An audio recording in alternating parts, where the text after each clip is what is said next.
Hi friends, வணக்கம். Welcome to தினப்படி சமையல். இன்றைக்கி நம்ம பார்க்க போகிறது கோதுமை பிஸ்கெட், அதாவது ஷக்கர்பரா அப்படின்னு சொல்லுவாங்க. இதுக்கு 2 கப் கோதுமை மாவு எடுத்துட்டுருக்கேன். இதோட கூட நம்ம ஒரு பிஞ்ச் அளவுக்கு உப்பு சேர்த்துக்கலாம். உப்பு இந்த ஸ்வீட்னஸை லைட்டாக தூக்கி கொடுக்கும், அதுக்காக இதை சேர்க்குறோம். அதுக்கப்புறம் ரவை 2 டேபிள் ஸ்பூன் அளவுக்கு எடுத்துக்கலாம். இந்த ரவை எதுக்கு போடுறோன்னா, இந்த ஷக்கர்பரா சாப்பிட்றச்சே நல்லா மொறுன்னு நல்லாயிருக்கும். அதுக்காக தான் இந்த ரவை ஆட் பண்ணுறோம். ரவை 2 டேபிள் ஸ்பூன் ஆட் பண்ணியாச்சு. அடுத்தது சர்க்கரையை நல்லா பொடி பண்ணி 1/2 கப் அளவுக்கு எடுத்துக்கோங்க. இப்போ இதை நல்லா மிக்ஸ் பண்ணிக்கலாம்.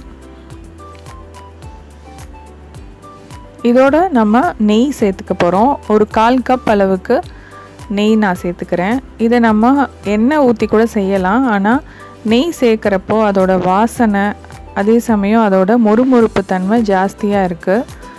அதனால் நெய் அதே மாதிரி நம்ம சாப்பிட்றச்சேவும் ஒரு பட்டர் பிஸ்கெட் சாப்பிட்ற ஃபீல் கிடைக்கும். அதனால் நெய்யை நான் ஆட் பண்ணுறேன். இதை நல்லா கலந்து விட்டுக்கோங்க. இந்த கோதுமை மாவு, ரவை, இது எல்லாமே, இந்த சர்க்கரை பவுடர் போட்டிருக்கோம் இல்லையா, அது எல்லாமே அந்த நெய்யில் நல்லா மிக்ஸ் ஆகணும். அதுக்கப்புறமா இந்த மாவை நம்ம பிடிச்சோன்னா ஒரு பால் மாதிரி பிடிக்கிறதுக்கு வரணும். அப்போ தான் நம்ம நெய் கரெக்டாக எல்லா இடத்துலையும் ஸ்ப்ரெட் ஆகிருக்குங்கிறது ஒரு அடையாளம். இப்போ இதோட நம்ம வெதுவெதுப்பான தண்ணீரை தெளித்து பிசையணும். எப்படி நம்ம சப்பாத்திக்கு மாவு பிசைவோமோ அதே மாதிரி கொஞ்சம் கொஞ்சமாக தண்ணி விட்டு பிசைஞ்சிக்கலாம். இப்போ பாருங்கள், இது நல்லா நம்ம பிசைஞ்சாச்சு. இது நல்லா நம்ம ஒரு 8 மினிட்ஸ் அளவுக்கு பிசைஞ்சோன்னா தான் இந்த சாஃப்ட்னஸ் கிடைக்கும். மாவு நல்லா ஃபர்மாக இருக்கணும். அதே சமயம் மாவு கொஞ்சம் அமுக்கி பார்த்தோன்னா நல்லா சாஃப்டாக இருக்கணும். இப்போ இதை நம்ம ஒரு 1/2 மணி நேரம் தட்டு போட்டு மூடி வச்சிடலாம். இப்போ 1/2 hour ஆகிடுத்து. இந்த மாவை நம்ம 2ஆக பிரித்து எப்படி நம்ம சப்பாத்திக்கு இடுவோமோ அதே மாதிரி இட போகிறோம். அதுக்கு முன்னாடி ஒரு 2 நிமிஷம் இதை நல்லா திருப்பி பிசைஞ்சிக்கோங்க. இப்போ இதை 2 பாகமாக பிரிச்சுக்கலாம்.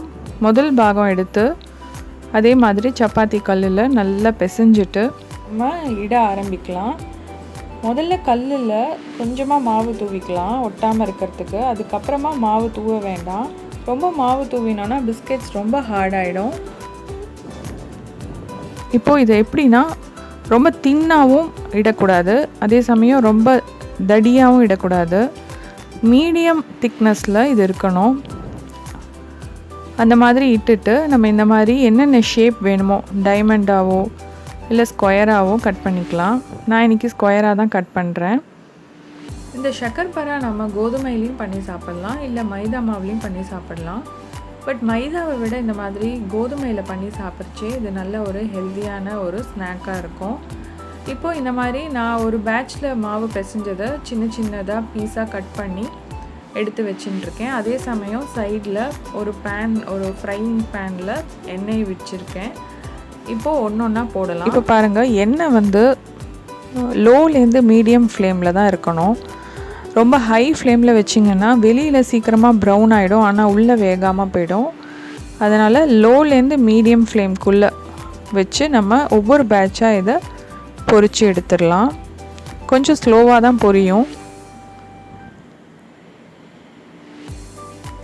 இப்போ பாருங்கள், நம்ம போட்ட ஃபஸ்ட்டு பேட்ச் இது ரெடி ஆகிடுது.